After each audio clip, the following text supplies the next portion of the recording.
Bonjour, bonjour tout le monde, bienvenue dans ce nouveau format que nous vous proposons ici sur France 3 Pays de la Loire à destination du web sur notre chaîne YouTube. Ici, on va revenir avec les sportives et les sportifs de la région, et justement sur leur parcours, sur ce qui fait que voilà, ils ont marqué l'actualité de la région ces derniers mois, ces dernières années.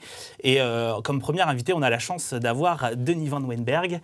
Denis, bonjour. Bonjour Quentin, bonjour à tous. Denis, tu es le dernier à avoir bouclé ton Vendée Globe, cette 10e édition du Vendée Globe. Tu es arrivé le 8 mars dernier au Sables d'Olonne, ça fait bientôt 3 semaines. Ma première question, c'est déjà, Denis, comment tu vas ? Tout va bien, on est encore un peu fatigué forcément, on a encore des nuits agitées, on a les jambes qui sont pas encore prêtes pour aller au JO, mais sinon ça, voilà, tout rentre petit à petit dans l'ordre. On a beaucoup entendu certains skippers dire que, surtout au niveau du sommeil, c'était un peu compliqué quand on sort d'un Vendée Globe. Toi, ça en est où ? Ça en est que, oui, c'est toujours compliqué, que c'est indispensable de faire des siestes pour récupérer, qu'on a encore des nuits qui sont fractionnées quand même si on ne doit pas se réveiller. Donc voilà. Mais petit à petit, je dirais, ça commence à se lisser avec des périodes plus longues la nuit où on se réveille moins. Donc petit à petit, je suppose que ça va prendre du temps, mais on verra bien. Mais voilà, le temps fera son effet. Au début, ça t'arrive de te réveiller dans le lit et de te dire je suis sur le bateau au tout début quand t'es revenu ? Ouais, plein de fois. Toute la première semaine, à chaque fois, je me réveille, je dis c'est bon, le bateau il est au sable, c'est bon, tu peux te rendormir. donc voilà, non, à chaque fois, clairement, à chaque fois, on repense à ça et c'est vrai qu'on se dit mais non. Et puis en fait, on se dit mais non, c'est bon, ouais. C'est fait, c'est terminé, le bateau il est amarré, donc on peut se rendormir tranquillement. T'es une vraie rockstar, Denis, un peu maintenant. Je sais pas si on peut le dire, mais t'as fait une tournée des médias un peu folle après à l'arrivée. Oui, c'est vrai qu'on a fait une belle tournée des médias et que c'est vrai que c'est presque aussi fatigant qu'un Vendée Globe parce que la semaine où je suis rentré en Belgique, j'ai enchaîné 4 matinales sur 5 jours de la semaine et puis des plateaux TV, des choses comme ça. Donc voilà, donc c'est vrai que voilà, il y a eu beaucoup d'attrait en Belgique sur le projet, sur le fait que je sois le premier Belge à terminer le Vendée Globe. Justement, tu t'attendais à tout ça, à tout ce battage médiatique parce que mine de rien, c'est une première pour toi, tout ça. Oui, je pense que c'est toujours une première. Non, je ne m'attendais pas du tout à ça. Puis, de toute façon, on ne fait pas ce genre de projet pour ce genre de battage médiatique. Hein. On n'est pas... c'est pas, je veux dire, une série TV ou bien une...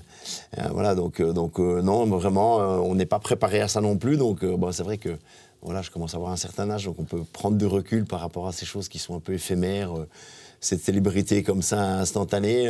Donc voilà... En tout cas, voilà, ça fait toujours plaisir, évidemment, d'avoir une certaine reconnaissance, d'avoir beaucoup d'affection, beaucoup d'émotions à travers les messages que je reçois, à travers les gens que je croise ou que je rencontre. Ce qui me fait très plaisir, c'est que j'ai plein de gens qui me disent « Écoute, nous, on n'a jamais fait de voile, mais grâce à toi, on a suivi le Vendée Globe, on a eu beaucoup d'émotions. » Donc, si on a pu partager cette émotion, je pense que ça, c'est une belle victoire de notre projet. Oui. Tu as été accueilli en héros chez toi, à Bruxelles. 4000 personnes quasiment sur la Grand Place. Comment on le vit ? Alors en héros, je ne sais pas, parce que les héros, voilà, c'est encore différent. Hein. Nous, on fait juste un Vendée Globe et puis on est heureux avec ça. Donc, mais c'est vrai que 4000 personnes sur la Grand Place, il faut savoir qu'en Belgique, la Grand Place de Bruxelles, c'est l'endroit vraiment symbolique, iconique, je dirais, de tous les grands sportifs. Hein. Donc, pour les plus anciens, il y a eu Eddy Merckx qui a été accueilli là quand il a gagné le Tour de France. Il y a eu plusieurs fois les Diables Rouges, il y a eu l'équipe de foot, il y a eu Justine Hénin, la championne de tennis, il y a eu les champions olympiques. Donc voilà, il y a eu notre dernier champion olympique en date de cyclisme, Remco Evenepoel. Donc voilà, donc forcément pour moi, c'était beaucoup d'émotions. C'est aussi une belle reconnaissance. Et petite anecdote, on y avait été au mois de juin, mais il n'y avait personne au balcon. Et donc j'avais dit, voilà, ça c'est le grand endroit pour les sportifs. Et puis je dirais 6 mois ou 7 mois après, on s'y retrouve avec 3500, 4000 personnes. Qui sont venus m'apporter plein de messages de soutien, plein de messages de reconnaissance. Donc, ouais, c'était énorme, mais on n'est vraiment pas préparé assez. Moi, avant de monter au balcon, j'étais dans la pièce derrière, donc je me suis vraiment bien concentré.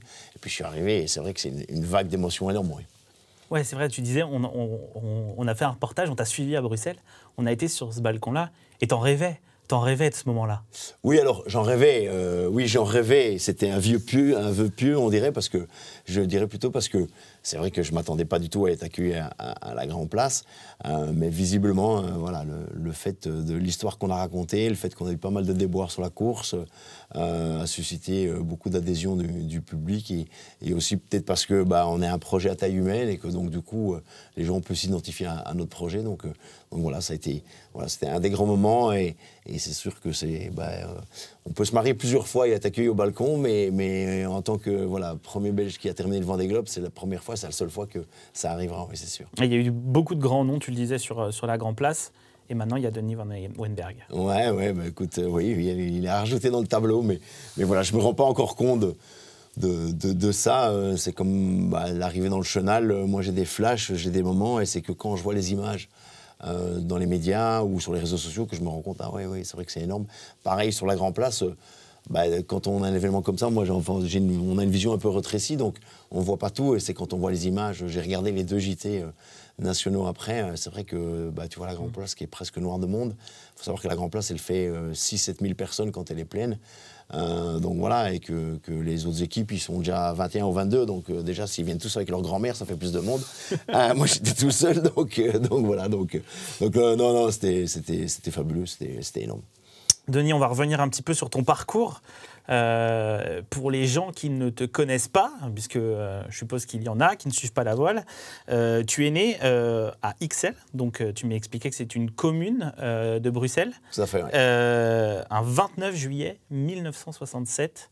Ma première question, c'est il était comment, Denis, petit, enfant ?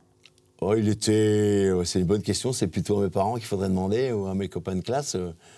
Il était comme un enfant de cet âge-là, peut-être un peu turbulent, peut-être un peu remueur.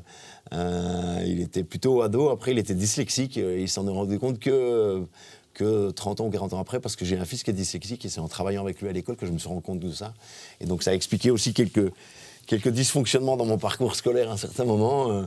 Après, je pense que j'étais un enfant tout à fait classique. Je faisais déjà un peu d'optimiste et je faisais déjà un peu de voile, forcément. Mais voilà, donc c'est comme ça qu'on en est venu, quoi. Ton rapport à la voile, tu te souviens quand est-ce que tu as découvert la voile étant enfant ? Oui, c'est en fait lors de croisières familiales en vacances, au départ. Et puis après, mes parents ont acheté un bateau qui faisait un petit 8 mètres. Et puis voilà, c'est comme ça, sur des petites croisières chez nous en mer du Nord et puis en Méditerranée essentiellement. C'est comme ça que j'ai découvert la voile. C'était pas des bons souvenirs au départ parce que je faisais les manœuvres de port et puis j'allais dormir parce que j'étais malade tout le temps. Donc dès qu'on passait la jetée ou le chenal, on va dire, pour utiliser un mot commun ici, j'allais dormir le temps de l'étape. Donc parfois c'était 4 heures, parfois c'était 8 heures, ça dépendait un peu. Ouais, parce que c'est vrai que la voile, c'est pas le sport national en Belgique. Vous êtes plus vélo, foot que voile. Non, on est loin évidemment de l'attrait que ça a en France. On n'a que 60 km de côte, mais après, il y a des pays qui n'ont même pas de côte qui font des grands résultats. On regarde la Suisse, ils ont gagné la Coupe d'Amérique, ils ont des skippers au premier plan en course large. Donc voilà, c'est pas nécessairement une histoire de côte finalement, c'est une histoire de culture peut-être. Donc moi c'est vraiment à travers la famille. Et puis après, la voile de compétition, c'est à travers la Mini Transat en 2001 que j'ai découvert la voile de compétition. Avant, j'avais jamais fait de compète à la voile et j'avais même jamais passé une nuit tout seul en mer avant ma première course en mini. Donc c'était aussi une grande découverte. Ouais. On continue sur tes études. Tu en parlais, des études un peu chaotiques. En 1992, tu fais une licence de sciences politiques que tu arrêtes ensuite, puisque de 95 à 97. Et alors ça, je pense qu'il n'y a pas forcément beaucoup de gens qui le savent, mais tu as été logisticien pour Médecins sans frontières. Donc je n'ai pas arrêté mes études, j'ai terminé mes études. Donc je suis licencié en sciences politiques, c'est le premier volet de mes études. Et puis c'est vrai que je suis parti à l'étranger pour Médecins sans frontières sur le terrain. Donc ma première mission, c'était au Rwanda, juste un an après le génocide. Et puis après, j'étais en Tchétchénie, j'étais au Burundi, puis je suis retourné au Rwanda. Donc ça fait grosso modo 2 ans et 2 mois, je crois. Parce que quand on revient, on prend souvent un petit mois de vacances et puis on repart. Donc ça fait grosso modo 2 ans et 2 mois. Qu'est-ce que tu retiens de toute cette expérience-là ? J'ai appris pas mal de choses. Forcément, c'est sûr que quand on va travailler dans des pays comme ça qui ont été secoués soit par la guerre, soit par un génocide comme le Rwanda, ça met beaucoup de choses en perspective. Moi, dans mon staff, j'avais des gens qui avaient perdu l'ensemble de leur famille pendant le génocide, ou bien j'avais des gars qui s'étaient planqués ou qui avaient dû évacuer en urgence, ou j'en avais un qui s'était réfugié dans des faux plafonds pendant toute la période du génocide. Donc forcément, nous, en tant qu'Européens, on prend beaucoup d'informations par rapport à ça. Et c'est vrai que ça met beaucoup de choses en perspective. On a quand même des vies très, très confortables ici en Europe, à l'abri de la guerre, à l'abri de ce genre de phénomènes qui sont horribles et atroces pour l'humanité.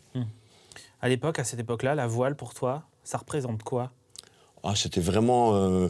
c'était juste la croisière de fin de période d'examen avec mon père et mes copains, souvent en Méditerranée pendant une dizaine de jours pour décompresser après les périodes d'examen à la fac. Et puis après, on revenait, et comme souvent je devais réétudier pour le mois de septembre, on réétudiait, mais voilà, c'était vraiment la parenthèse, quoi. Il n'y avait pas d'aspect de compétition, il n'y avait pas d'aspect de course.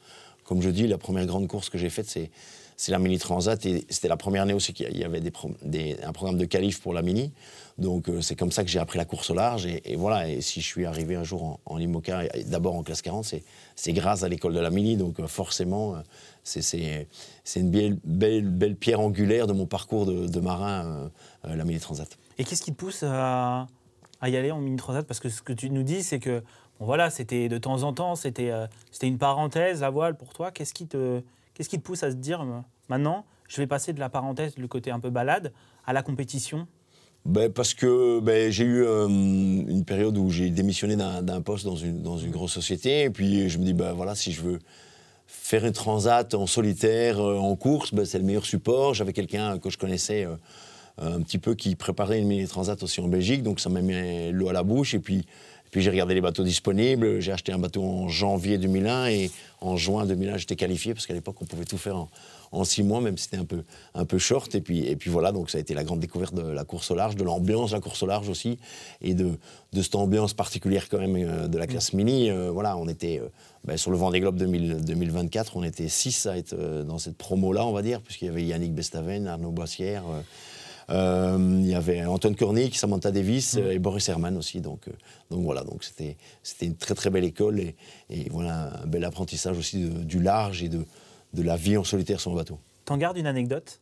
T'en gardes un souvenir un peu marquant de cette période-là, la Mini? Ouais, plein, il y en a plein. La première, l'anecdote, c'est que ma première course que je fais, après, donc c'était... déjà, on passait l'Île-Dieu comme marque de parcours. On partait de Pornichet, c'était l'Île-Dieu, et puis on montait à Belle-Île et on revenait. Et je pense qu'après la deuxième bouée du parcours, j'avais plus de pilote, donc j'ai tout fait sans pilote pendant 36 heures.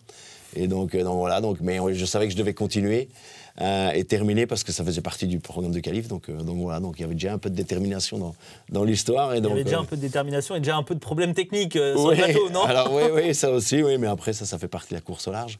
Donc voilà, donc ça c'est l'anecdote que je retiendrai. Ouais.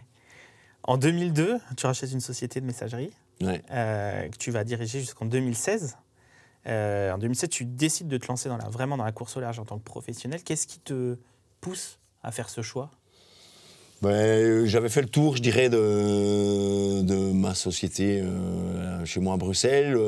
C'est peut-être la crise de la cinquantaine aussi, envie de sortir de sa zone de confort, de se lancer dans un projet vraiment ambitieux. Donc l'idée, c'était de faire le Vendée Globe en 2020. Bon, ça n'a pas fonctionné. Donc c'était ça l'idée. Voilà, c'était vraiment... je dirais un ensemble de choses qui a fait que j'avais envie de changer de vie, voilà, virage à 180 degrés ou virement à 180 degrés. Et puis venir dans un milieu qui m'attirait depuis très longtemps. Après la Mini, en 2001, j'avais réfléchi à peut-être venir habiter à La Rochelle.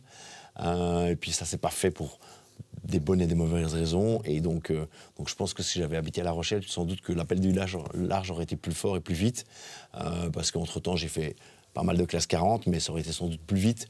Mais voilà, c'est que ça se faire comme ça. Et puis voilà, il y a le résultat final qui était terminé le Vendée Globe cette année, mais il y a tout le chemin aussi entre qui était intéressant et qui m'a nourri et qui m'a permis aussi de grandir et d'acquérir des compétences en termes de gestion, de contrats, de gestion financière, de comptabilité, des choses comme ça qui sont indispensables dans un projet comme le nôtre, puisque nous, on est skipper entrepreneur, hein, donc on est propriétaire du bateau, donc sans ces formations-là, ça peut vite tourner à la catastrophe ou en sucette, quoi. Donc il faut faire attention à tout ça. Ouais. Tu as toujours eu le Vendée Globe dans un coin de ta tête, parce que c'est vrai que ça fait rêver les gens quand même, le Vendée Globe. Il y a des gamins qui disent moi un jour je voudrais faire le Vendée Globe, comme il y a des enfants qui disent moi un jour je voudrais être astronaute, moi un jour je voudrais être pilote de Formule 1, quoi. Ouais, alors j'ai pas toujours eu dans un coin de la tête. Moi j'ai découvert ça en fait en 2001-2002 quand j'ai fait la Mini. Et la petite anecdote aussi, c'est qu'un jour j'ai mis mon Mini à côté du bateau de Michel Desjoyaux qui venait de gagner le Vendée Globe. Ça devait être en mai ou juin 2001, quelque part en Bretagne, je pense que c'était à Bénodet ou à Sainte-Marine, je ne sais plus exactement. Et je me suis dit, et à l'époque, mon Mini ressemblait très fort aux IMOCA de l'époque. Hein. C'était même pas encore la classe, c'était déjà la classe IMOCA. Et donc voilà, donc je me suis dit, mais ces gens ils sont fous. Et puis c'est vrai que voilà, je me dis, ils sont fous, mais c'est quand même incroyable ce qu'ils font. Et puis c'est vrai que voilà, ça, petit à petit, ça a mûri en moi. Peut-être pas à ce moment-là, plus quand j'ai commencé à faire du classe 40 et faire la route du Rhum en 2010. Et puis j'ai fait la Jacques Vabre, j'ai fait Québec-Saint-Malo. Et je voyais tous ces bateaux, donc ça m'attirait. Et puis petit à petit, voilà, il a fait mettre les parties du puzzle ensemble et pouvoir monter en projet en Belgique, qui n'était pas simple, parce que moi, ça faisait, je dirais, plus de 10 ans que j'en parlais autour de moi, que ce soit des grands chefs d'entreprise ou à des gens qui sont dans le sport, qui me disaient toujours, bah, écoute, c'est impossible. Avoir un Belge qui fait le Vendée Globe et qui a une équipe qui a un budget et un bateau, oublie, ça, c'est pas possible. Donc c'est aussi quelque chose qui m'a sans doute motivé, parce qu'on me disait que c'était impossible. Donc forcément, voilà, quand on vous dit que c'est impossible, c'est qu'il y a quelque chose derrière et que ça doit être possible quelque part. Et tu as une sorte d'acharnement, parce qu'on va y venir à ton projet Vendée Globe là tout de suite. En 2018, tu lances un premier projet pour donc concourir pour 2020, pour l'édition de 2020. Un projet qui ne va pas à son terme, faute de financement. À l'époque, c'est quoi ton état d'esprit? Tu te dis, mince, ils avaient peut-être raison? Ou alors, ce côté, non, pas de problème, je vais leur c'est sûr qu'en janvier 2020, quand je fais ma conférence de presse et que je dois renoncer, c'est quand même un gros coup sur la tête, quoi. C'est un peu comme si un joueur de tennis, on lui coupait un bras et qu'il ne pouvait plus jouer au tennis de manière professionnelle. Donc, et en plus, ça arrive derrière toute la période du confinement. Donc forcément, période compliquée aussi au niveau professionnel. Donc à ce moment-là, je suis dans un état d'esprit, voilà, je vais essayer de vendre le bateau et puis on verra bien. Et puis 2021, c'est vrai que j'en reparle et puis je me dis, c'est trop dommage, c'est trop bête. J'ai un super bateau, il est là-bas, donc je vais commencer à retravailler dessus pour le mettre à l'eau et on va voir ce que ça donne. Et puis petit à petit, j'ai eu un premier petit partenaire, puis un deuxième et ainsi de suite. Et puis on a pu faire les premières courses de qualif pour le Vendée 2024. Et en 2023, tu as ton partenaire majeur, D'Ieteren Group, qui se lance dans l'aventure. C'est un soulagement pour toi d'avoir un sponsor comme ça, qui a quand même une assise financière pour pouvoir se lancer vraiment dans un projet, quoi. C'était un vrai soulagement. Après, je pense que pour tous les skippers qui font le Vendée Globe, quand on signe son premier contrat avec le main sponsor, le sponsor principal, c'est toujours un soulagement. Puisque, comme je disais, nous, on est vraiment des skippers entrepreneurs, donc on prend tous les risques. On emprunte de l'argent à la banque pour acheter le bateau, on finance tout, on cherche, moi j'ai fait pas mal de sorties en mer pour financer le projet, j'ai fait un crowdfunding, j'avais des tout petits partenaires, et puis des moyens partenaires ou des plus petits. C'est vrai que c'était un gros soulagement, et puis c'était aussi, je dirais, une première belle reconnaissance et une vraie victoire.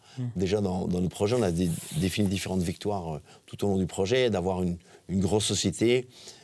C'est un holding familial qui existe depuis 220 ans maintenant en Belgique, qui a une vraie tradition, qui a des vraies valeurs. Et donc c'était important pour nous d'avoir un skipper belge, un bateau belge et un partenaire belge. Je dirais que la boucle du projet, elle était bouclée à ce niveau-là. Et du coup, le projet devenait pérenne à terre. Donc après, c'était à moi de faire le boulot en mer pour me qualifier. Une tradition familiale que tu retranscris aussi dans ton équipe, parce que tu es le seul à avoir une équipe 100% bénévole sur ce Vendée Globe. Est-ce que tu peux me parler un peu de ton équipe, parce que c'est quand même pas rien. Ouais, c'est pas rien. Je pense qu'on est un peu les derniers des Mohicans, justement, par rapport à ça. Je suis pas sûr que c'est encore possible dans les années à venir et en 2028. C'est vrai que je pense qu'on a réussi quelque chose d'assez extraordinaire, je dirais, dans le monde de la course au large maintenant. C'était la tradition et c'était comme ça que ça fonctionnait il y a 15 ou 20 ans.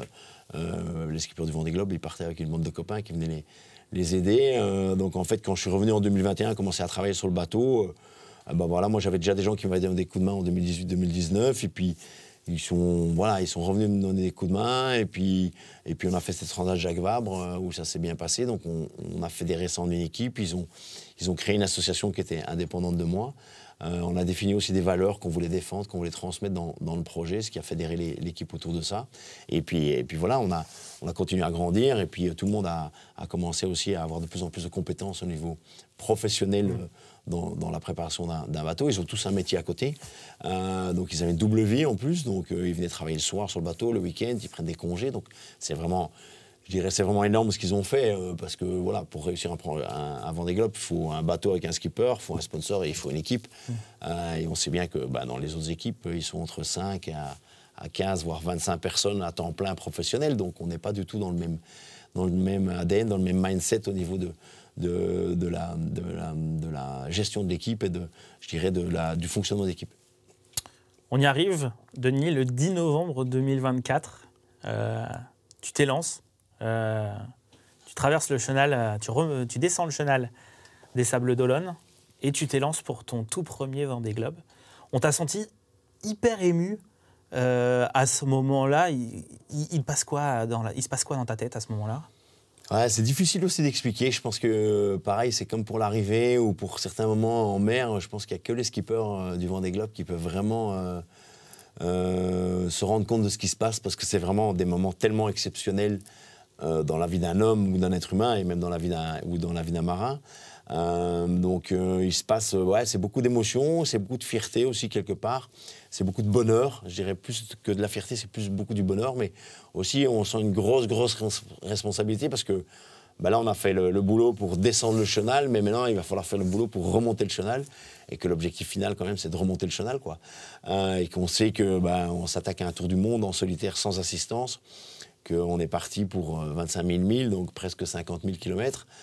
C'est quand même un peu vertigineux, quoi. On est au pied d'une falaise, on est en haut d'un énorme toboggan, et puis on se lance, et puis c'est parti. Donc on sait qu'on va faire face à plein de choses, que ce soit du mauvais temps, que ce soit des mers compliquées, que ce soit certaines avaries. Donc forcément, on est un peu dans l'introspection aussi, mais c'est vrai que cette descente de chenal avec tout ce monde, c'est le plus grand stade au monde, hein, donc ça n'existe plus, des stades qui font 200-300 000 personnes au même moment, qui sont venus là pour vous saluer l'exploit que vous allez faire, ce tour du monde en solitaire. Donc c'est impressionnant. De nouveau, on n'est pas non plus préparé du tout à ça. Et c'est vrai que ça donne beaucoup aussi de courage et beaucoup d'énergie positive. Oui. Oui, surtout qu'en plus, tu t'apprêtes à affronter des zones où tu n'as jamais navigué. Les mers du Sud, toi, tu n'y es jamais allé. Ouais, mais comme je pense un tiers des skippers du Vendée Globe. Donc voilà, alors il y a encore la différence entre les bisous du Vendée Globe et ceux qui n'ont jamais été dans les mers du Sud, parce qu'il y en a qui ont fait les mers du Sud en équipage ou des choses comme ça. C'est vrai que voilà, je pense que c'est dommage que j'ai pas pu aller naviguer avant dans les mers du Sud, parce que j'aurais pu savoir à quoi m'attendre, mais voilà, c'est comme ça s'est pas mis dans mon programme non plus. Donc effectivement, moi je connaissais jusqu'au sud du Brésil, donc toute cette partie-là, on est un peu en terre connue, quoi, et puis on arrive en terre inconnue, et c'est là que c'est pour ça aussi qu'on y va, pour la découverte et pour ces immenses espaces et ces mers qui sont quand même très peu fréquentées, et où finalement il n'y a que les gens qui font de la course à la voile ou les gens qui font un tour du monde en solitaire ou en course ou un tour du monde qui passent par là, quoi. Comment on gère la solitude justement sur le bateau ? C'est ce que j'allais te poser comme question. Parce que tu fais 117 jours en mer tout seul sur ton bateau. Alors il y a les réseaux sociaux, vous êtes quand même en contact avec l'organisation. Mais comme tu disais, dans ces mers-là, par exemple, le Point Nemo, l'homme le plus proche, il est sur la Station spatiale internationale. Comment on gère la solitude ? Honnêtement, c'était pas. Je dirais que jusqu'à l'équateur, c'était pas compliqué. Au retour, pas à l'aller, heureusement. C'était pas trop compliqué. Ça fait partie de l'épreuve, ça fait partie du Vendée Globe. Donc on sait qu'on va être seul. On sait que ça va parfois être dur. Donc c'est sûr qu'on a des moments de up et des moments de down. Il y a des moments où on est en super forme, il y a des moments où on n'est pas en forme. Moi, ça m'est arrivé de faire aussi des crises de nerfs sur le bateau, mais comme sans doute d'autres skippers. Donc on gère ça. Honnêtement, je pense que c'est beaucoup moins compliqué qu'il y a 15 ou 20 ans, puisque c'est vrai qu'on est hyper connectés maintenant, même peut-être trop d'ailleurs.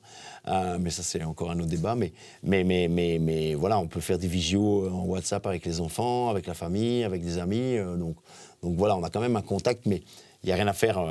Les contacts virtuels, ça ne changera jamais les vrais contacts et les vraies relations sociales qu'on peut avoir à terre entre êtres humains, les échanges qu'on peut avoir, comme on a maintenant, ou de rire avec des copains, ou de voir quelqu'un. Voilà, les échanges visuels, la gestuelle, la sémantique du corps, tout ça ça passe pas via une visio, et donc ça remplacera jamais les vrais contacts humains et les vraies relations sociales qu'on peut avoir à terre. Oui. Fabrice Amédéo disait à son arrivée qu'il avait fallu qu'il gère aussi le temps long. Ouais. Ça a été ton cas aussi ? Ouais, c'est sûr qu'il y a des moments où on trouve le temps très très long. Donc moi, de temps en temps, je lisais un peu, et c'est vrai qu'un quart d'heure, 20 minutes de lecture, ça te permet tout à fait de t'évader. Ça fait vraiment du bien, parce que tu sors tout à fait du bateau. T'es en fait, pendant un quart d'heure, 20 minutes, tu es dans un autre monde. Donc c'est sûr que c'est assez intéressant à ce niveau-là. Maintenant, il y a des moments où c'est parfois presque monotone, quoi. Donc on a beau s'exciter devant un coucher, un lever de soleil. C'est vrai qu'il y a un moment, c'est répétitif, quoi. C'est redondant. Et puis on fait toujours, on a toujours les mêmes schémas au niveau des boulots à faire, grosso modo. Donc ça manque parfois un peu je dirais pas de surprise, hein, mais ça, les avaries, elles s'en chargent. Mais ça manque parfois de spontanéité, on va dire. Ouais, t'as connu de nombreuses avaries quand même. Ouais. Des soucis de girouette à un moment. Et puis sur la toute fin, une avarie de grande voile. Une avarie de quille aussi. Ouais. Ça commence à faire beaucoup quand même. Le bateau, t'avais peur un peu pour l'intégrité du bateau? Mais alors, sur la fin, comme on avait fait une sorte de bricolage pour envoyer la grand voile via ma drisse de spi, donc c'est une drisse qui passe devant, qu'on a tirée par derrière avec des poulies et tout ça, c'est vrai que j'avais un stress au niveau du mât, carrément, parce que ça venait frotter dans les haubans, donc on n'a pas encore fait l'état des lieux d'ailleurs. C'est une émission qu'on doit faire maintenant. Donc c'est vrai que dès qu'il y a plus de vent, que le bateau tape, on se dit peut-être que le mât va tomber, donc c'est vrai que ça rajoute un peu de pression.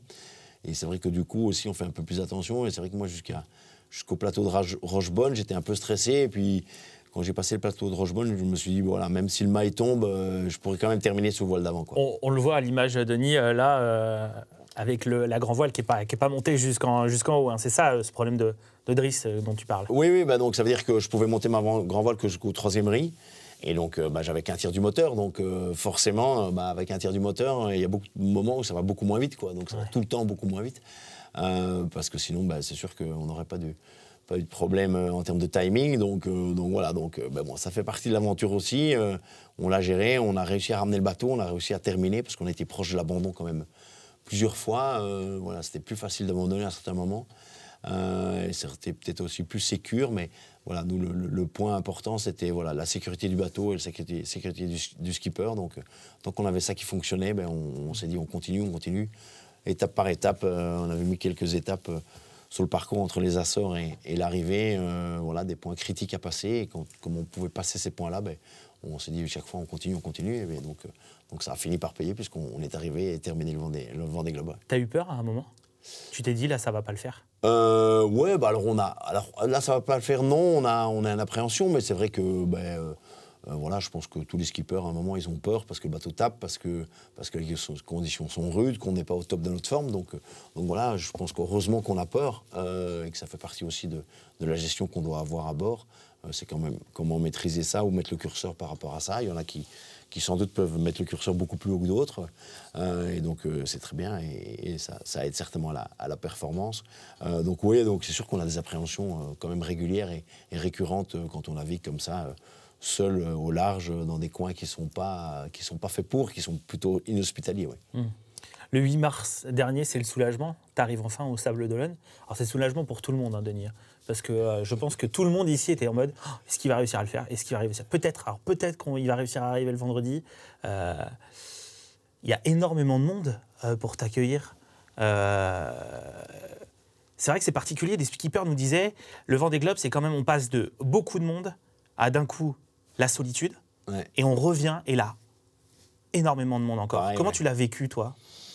Comme je disais, déjà on n'est pas préparé à ça, on ne s'attend pas à ça, on ne fait pas un Vendée Globe pour qu'il y ait plein de monde comme ça, mais après on est très très heureux évidemment d'avoir tant de monde, mais je dirais on n'est pas dans un star system, hein, donc voilà, on a quand même du recul par rapport à ça, et après on a des images, des flashs en tête. Là je vois la banderole qui passe, c'est parce que j'ai revu les images, j'ai plus de souvenance de cette banderole.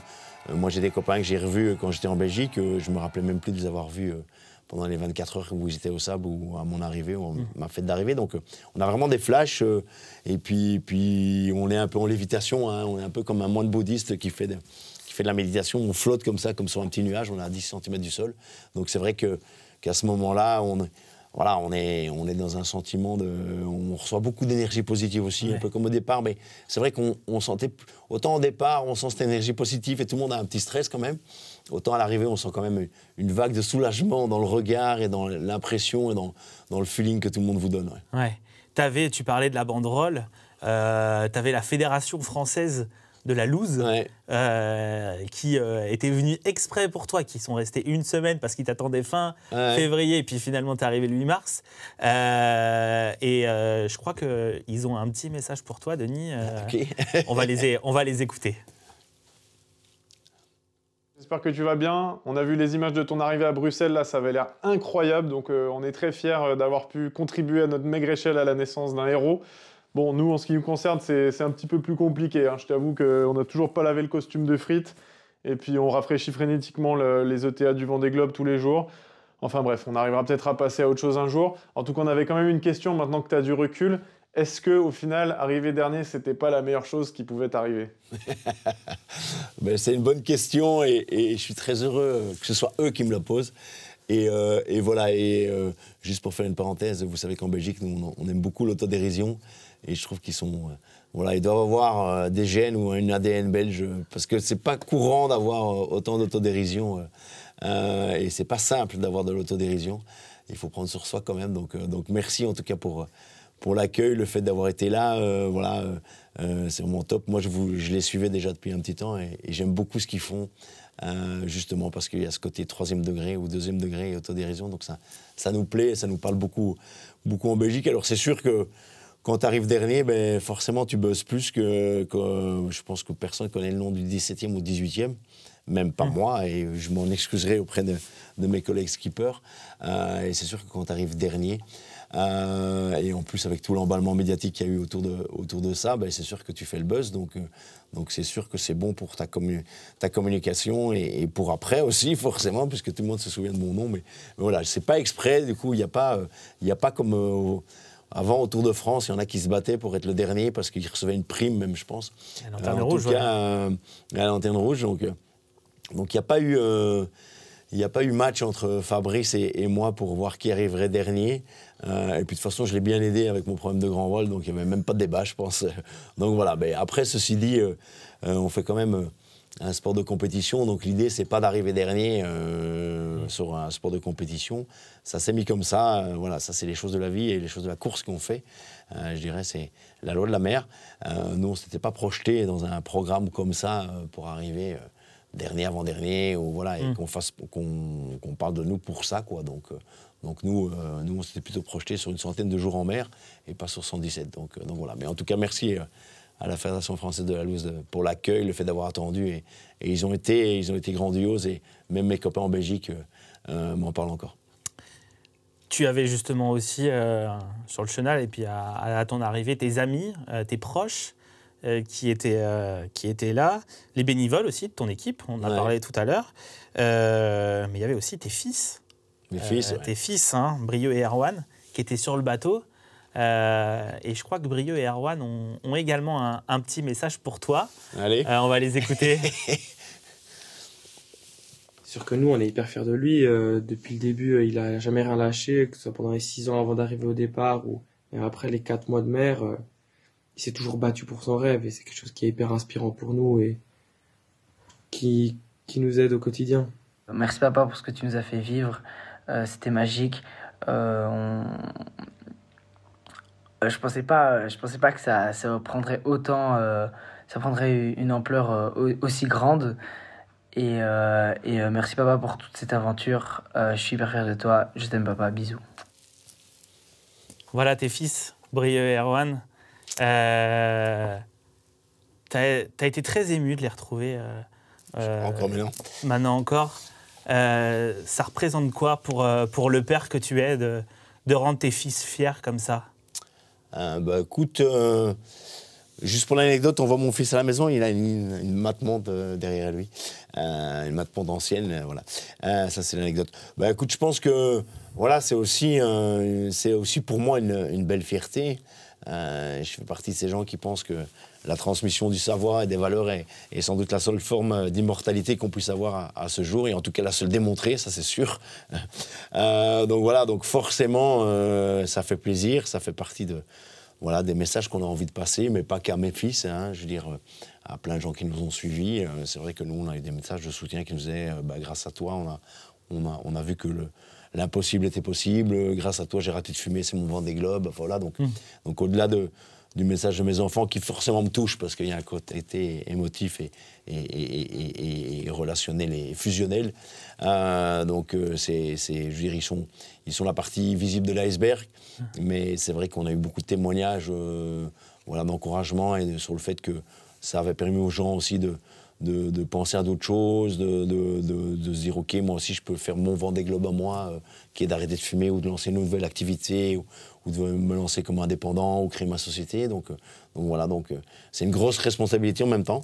Et de nouveau, se faire le porte-parole de ça, on n'est pas préparé à ça et voilà, on veut bien le prendre à bras-le-corps, mais c'est pas l'idée non plus au départ. Mais voilà, je veux dire, on est très heureux quand on reçoit et c'est aussi une transmission de bonheur, donc c'est aussi intéressant.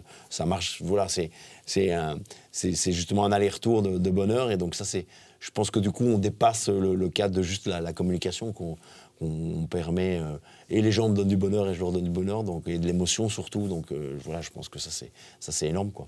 Et tes fils, t'as quel rapport avec eux? Très bon, honnêtement, j'ai toujours eu un bon rapport avec mes enfants. Bon, alors maintenant, ils sont plus grands, donc il y en a un qui est à la fac, et puis il y en a un qui est en terminale et qui va partir à l'étranger l'année prochaine, donc voilà, c'est plus des petits-enfants. Mais voilà, moi, j'ai toujours essayé de leur transmettre des messages, des valeurs. Voilà, si on arrive à faire ça, et si après eux, ils peuvent faire ça avec leurs enfants, et ainsi de suite, je pense que le monde en se regrandit. Ouais. Et puis là, tu les inspires, on le voit dans leurs messages. T'es une source d'inspiration pour eux. Ouais, ça c'est, comme je disais, c'est une grosse responsabilité, parce qu'au-delà de leur transmettre une éducation ou des valeurs, si en plus on peut être inspirant, tant mieux, mais voilà, je dirais c'est un peu malgré nous, malgré moi, malgré le projet, mais c'est vrai que voilà, c'est de nouveau, on transcende peut-être autre chose que la course et autre chose que le fait que de juste avoir fait un tour du monde en solitaire sans escale, c'est qu'on arrive à transmettre ce genre de choses. Donc c'est vrai que c'est intéressant, et c'est vrai que c'est ça qui a fait sans doute la profondeur, l'ADN, la force du projet, et le fait aussi qu'on ait beaucoup de gens qui s'identifient au projet. Ils sont même allés intervenir dans les classes. Ton cadet, qui est intervenu dans une classe en Belgique. Oui, tout à fait. Il a expliqué le Vendée Globe. Enfin, voilà, il a fait le taf comme moi quand je suis en Belgique. Donc, c'est pas mal. Ça veut dire qu'il reprend le flambeau. En tout cas, dans les classes, pas en voile, mais voilà, pas dans les classes, en tout cas, ouais. Là, Denis, tu étais ému. On disait tout à l'heure que tu étais ému aussi au départ. Tu étais très ému à l'arrivée en les voyant. On connaît le Denis qui fait des blagues, qui a toujours le sourire. C'est vrai, ça fait partie de ton ADN. On ne connaissait pas Denis émotif. C'est quelque chose aussi que tu assumais totalement à l'arrivée. Oui, parce que pourquoi se cacher et avoir une certaine pudeur par rapport à ça. Après, on sait bien que les clowns dans les cirques, c'est les gens les plus émotifs, hein, donc voilà.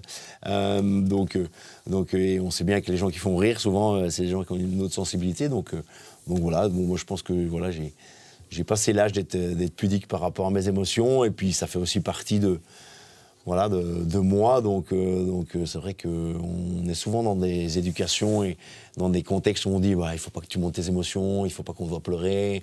Si on doit pleurer, c'est que tu es faible, des choses comme ça. Non, voilà. Moi, j'assume complètement. Et puis, c'est souvent des moments de bonheur, hein, donc c'est pas des moments de faiblesse, au contraire, c'est des moments de partage aussi, donc voilà, ça fait partie de ma personnalité, et maintenant c'est vrai c'est plus facile maintenant de l'assumer que peut-être qu'avant. Ouais.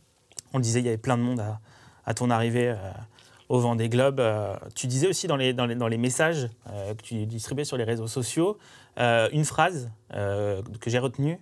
Tu disais, on peut arriver dernier d'un Vendée Globe, mais quand même gagner quelque chose. Ouais. Toi, t'as gagné quoi ?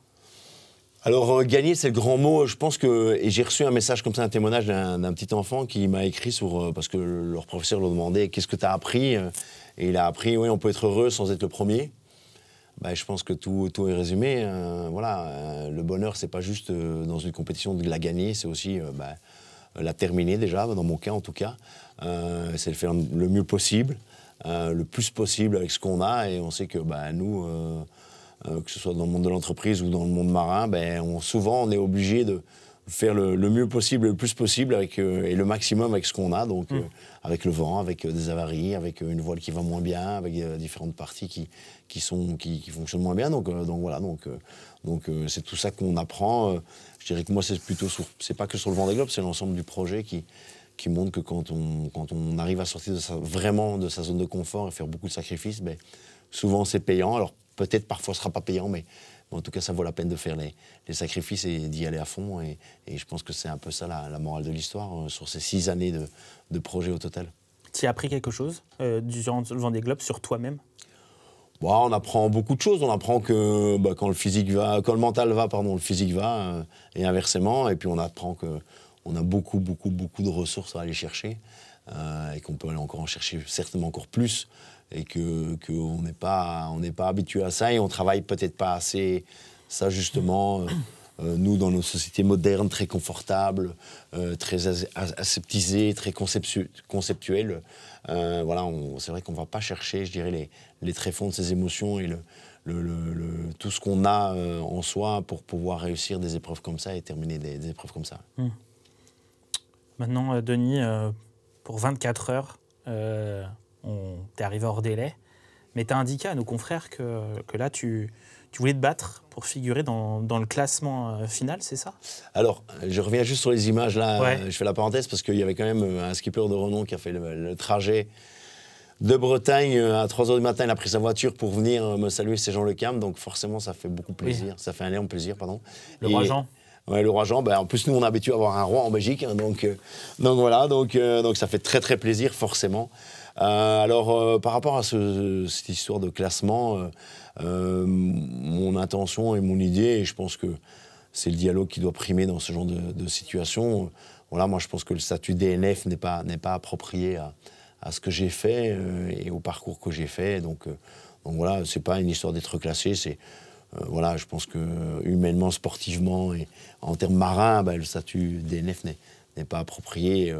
Voilà, on est encore en contact avec et les différents jurys et la direction de course et la direction du Vendée Globe.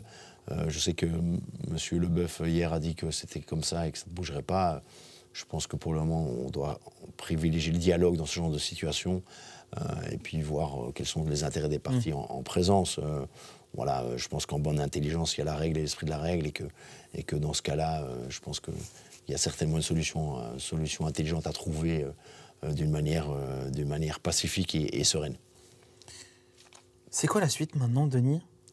Maintenant que ce Vendée Globe est fait déjà, comment t'envisages la suite pour toi là? La suite, il y a le court terme, le moyen et le long terme. Donc voilà, dans le court terme, c'est travailler sur le bateau comme tous les skippers du Vendée Globe. Hein, enfin, en tout cas, beaucoup. Et puis remettre le bateau en état, voilà, regarder ce qui n'a pas fonctionné, débriefer, comprendre. Ça, c'est le court terme. Puis le moyen terme, c'est voir comment on retravaillerait sur d'autres projets. Et puis aussi, j'ai déjà pas mal en Belgique, en tout cas, de demandes de conférences. Donc ça va être un vrai volet pour moi de boulot. Parce que ça s'enchaîne pas mal. Quand je rentre, là, déjà, le 10 avril, j'en ai une qui est prévue. Donc voilà, ça, c'est le moyen terme. Et puis sur le long terme, voir comment on se positionne sur des nouveaux projets, sur le Vendée Globe. Alors moi, je pense pas repartir comme skipper, mais voilà, c'est vrai que ça me plairait de pouvoir mettre à profit mon expérience, de transmettre, comme j'ai expliqué, hein, que ce soit dans une équipe que l'on crée, que l'on fonde, ou dans une équipe qui existe. Voilà, je ne sais pas comment je peux m'insérer dans des projets.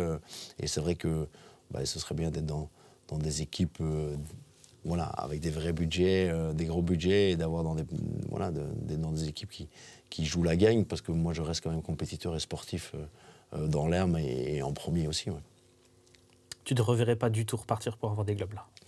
Alors c'est sûr que si demain j'ai une équipe de 25 personnes et que je prends juste le bateau pour naviguer, faire les courses et qu'après je peux partir en vacances, c'est encore différent. Mais voilà, il ne faut pas rêver. Voilà. Et puis je pense qu'aussi, à un moment, il y a peut-être une limite d'âge qui commence à arriver. C'est vrai que ça a été beaucoup de sacrifices.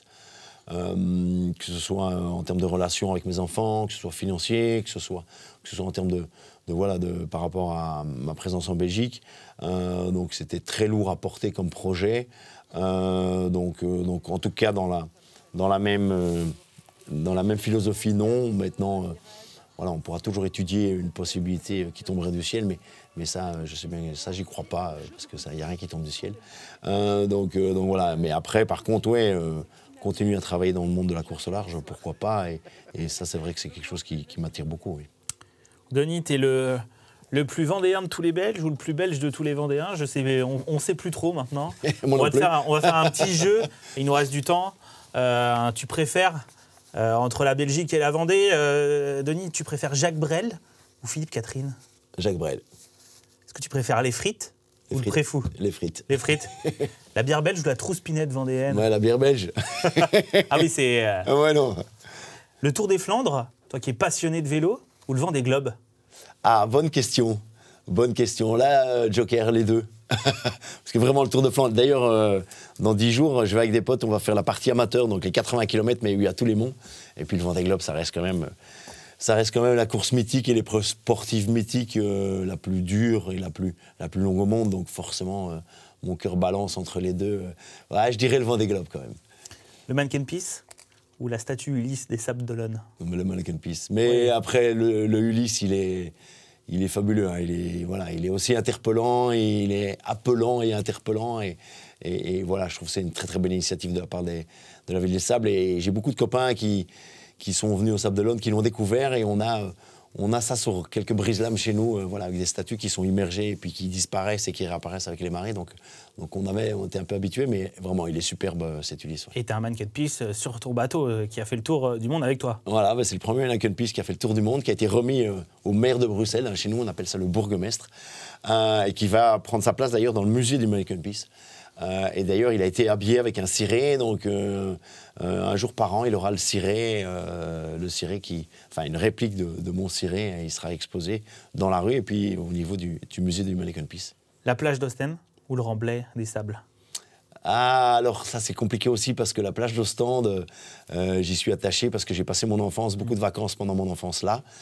Ma grand-mère avait un appartement là-bas et puis forcément le Remblai, ça me parle parce que c'est les Sables d'Olonne et le Vendée Globe, c'est tout ça, c'est beaucoup d'émotions aussi. Et puis ça fait 5 ans que je suis très souvent au Sable, donc de nouveau, là je peux pas choisir quoi. Là c'est les deux quoi. Dernière question, Bruxelles ou les Sables? Pareil, compliqué parce que comme on dit chez nous, je me sens un peu un Zinneke maintenant, donc un mélange des deux. Zinneke, c'est les chiens qui sont mélangés, hein, où ils n'ont pas de race. On ne sait pas dire s'il est berger allemand et labrador en même temps, voilà. Et donc, on sait qu'en Vendée, il y a 2 cœurs. Donc moi, j'ai un cœur à Bruxelles, j'ai un cœur au Sable d'Olonne et en Vendée, vraiment. Merci Denis de nous avoir accordé cet entretien dans la longueur. C'était un plaisir de discuter avec toi de tout ça, de revenir sur ton parcours. Plaisir partagé en tout cas. On a appris plein de choses, je pense, aujourd'hui. Merci et merci à toutes et à tous de nous avoir suivis. C'était top. C'est une première pour nous ici, pour France 3 Pays de la Loire. Un grand bravo aussi, vous le voyez, aux équipes techniques qui ont fait un travail extraordinaire pour monter ce plateau en des temps records. J'espère que ça vous a plu. J'espère qu'on vous reviendra très bientôt avec ce nouveau format. Bonne journée tout le monde. Ciao. Ciao. Bonne journée à tous.